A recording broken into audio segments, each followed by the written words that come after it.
As the school year winds down, the softball and baseball seasons begin to look ahead to the playoffs. This week, the next unlucky foe was the Mustangs of Carrollton Creekview. Would the Mustangs be able to put up a fight, or would both Prosper teams quickly dismantle Creekview, who has a combined softball and baseball record of 7-32? To find out right here, this is Game Time.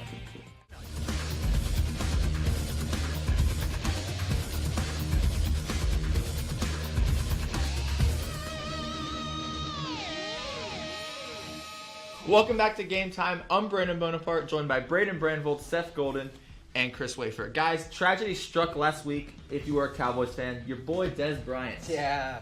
He's gone. Cowboys player. Yes. It's a disappointment, but I think wherever he's going to go this year, he's going to put up 1,000 yards and at least 8 touchdowns. On what team? Ravens. They have the most interest in him right now. I would rather him go there than any NFC East. It'll be in the NFC East. Yeah, he wants to see the Cowboys. He wants to. Doesn't mean it'll happen, though. Oh, man. He's going to team up with OBJ. That would be a deadly combination. All right, we'll talk about Carson this later, Wentz. 'cause right now we're moving on to Prosper baseball and softball highlights from earlier this week. The Eagle baseball team headed down to Carrollton to face a conference foe, the Creekview Mustangs. The Eagles came out of the first inning with 1 run and were able to put up 13 more throughout the rest of the game, while holding the Mustangs to 1. The final score was 14-1, and the Eagles are now 11-0 in 14-5A. On to softball. The Lady Eagles played at home, also against the Creekview Mustangs. The Lady Eagles put up 5 runs in the second inning and 3 runs in the fourth, winning the game 8-0. After they won this game, the Lady Eagles clinched the district championship title. This 8-0 victory by PHS softball clinched the district title in their favor. When Game Time returns, Chris Wafer is roaming the halls again to find out who some students have going all the way in this year's NBA playoff.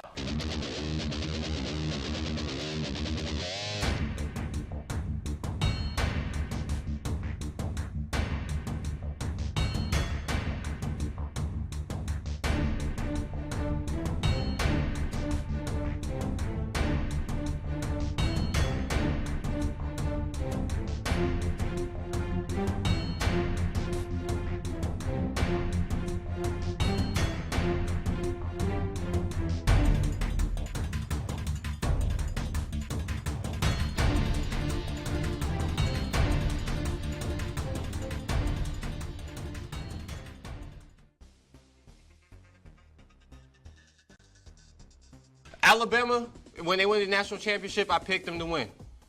Eagles, Super Bowl, they won. This year I have Thunder. I'm going around the halls to see who else is going to believe in me. I'm going to rock around these halls to figure out who is going for the Thunder this year. With the star player, Josh Davis. Josh, who are you going for? I think I know the answer, but, can you tell me? I'm going for LeBron James. I need a team. LeBron James. I guess the Cavs. I'm a LeBron fan, though. Cavs, of course. I expect nothing less. Mr. Quall, who are you going for in the NBA playoffs? I'm going to go for the Minnesota Timberwolves, supporting my Andrew Wiggins, a KU alum. Bryce, who are you going for this year in the NBA playoffs? Definitely the Dallas Cowboys. What? Bro, what are you talking about, man? I said NBA playoffs. Yep, the Cowboys. That would be NFL. I don't care about the NBA. Miami Heat. They're in the playoffs, so that's a good choice. Thank you. See, you're nervous. Do you know? Actually in the playoffs? I'm going with the Thunder and Westbrook. Hey, we finna take off this year, man. I'm not asking you, Zach. I'm not asking you, Zach. Go ahead and ask me. I'm not asking you, Zach. Go ahead and ask me. Zach, who are you going for this year in the NBA playoffs?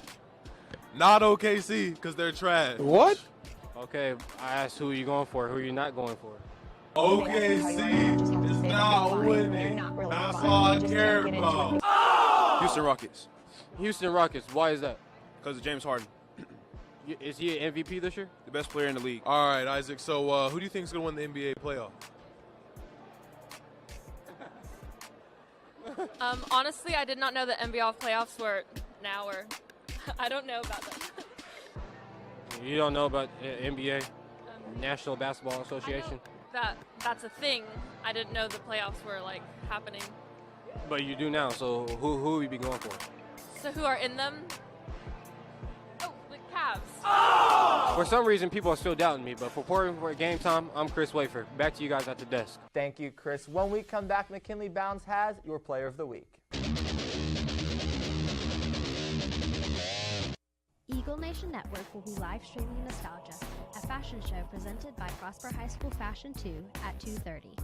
If anyone is interested in trying out for the Prosper High School tennis team next year, there will be a preseason meeting on April 24th. Come watch the Talentettes dance at their spring show next Saturday, April 28th at 7 p.m. in the PHS Auditorium. If you are a senior planning to attend Collin College in the fall, email Emily McKinney for help.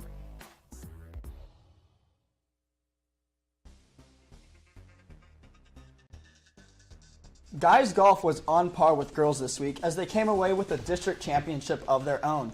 We will now send over to McKinley Bounds with our Player of the Week. Thank you, Seth. I'm here with our Player of the Week, Marco Punzo. He's from our golf team, and Marco, you play second overall, right? Yes. And the golf team won first in district. Yes. So what's the next step from here? Next week we'll be going to Rockwell for our regionals Monday and Tuesday. What are your expectations? How far do you think you'll get? I mean, the top 3 teams get out. We've been really close the last couple of years, so we hope to get out this year. And you're a junior this year, so you'll be a senior next year. What are your expectations for your senior year? We'll be moving to 6A, so the competition's a little different, but our expectations stay the same, getting out of regionals and district. Absolutely. Thank you so much for being on the show. Back to you guys at the desk. Next, Jesse Eckstein reports on Jake Cosner, a baseball player here at Prosper that had an injury that caused him to miss months of the sport he loves. It was on this field where Jake Cosner, pitcher for the Prosper Eagles, initially felt discomfort in his throwing shoulder that led to a serious injury. What it was a partially torn subscap and a sprained front capsule, and then that was the initial injury, and then later it moved to bursitis, so just mainly stuff with the bones. Although Jake was able to avoid surgery, he missed 11 months of baseball, affecting the team's playoff goals and putting a question mark on his career. It was tough. Just thinking, do I really want to keep on doing this when I could be doing a lot of other things? Jake was faced with the challenge of recovering from a career-threatening injury, which was quite the process. There's a lot of rehab, no throwing whatsoever, and honestly just rest. Jake has done hours of rehab using bands like this and has done different stretches in order to get back to 100%. Rick Carpenter, baseball coach for the Prosper Eagles, has helped Jake throughout his injury and his baseball career as a whole. It was really tough knowing that we had a player as good as him that couldn't play. It's happened to me before in my career, and it never gets easy when you got somebody on the bench that you know could be helping you win at that point in time. But the thing is, you know, it's better to see the big picture. You don't ever want to bring somebody back too early. As Jake and his coaches made sure not to rush him back into playing, Jake continued to sit on the sidelines, unable to help his team. It took a strong mindset. There were some days where I questioned, do I really want to play baseball again after being out for so long and just rethinking a lot of things, but finally got my mind right and was able to get back. My first game back was actually a month ago, I think. It was really nice to be back out and pitching again with everybody. After a long process of recovery, Jake was able to come back in March and continues to play today, helping the Eagles claw closer and closer to another state title. I'm Jesse Eckstein reporting for Game Time. Well, that is all the time we have for you today. Catch us back here next Friday. For Game Time, I'm Brandon Bonaparte. I'm Braden Brandvold. I'm Seth Golden. And I'm Chris Wafer.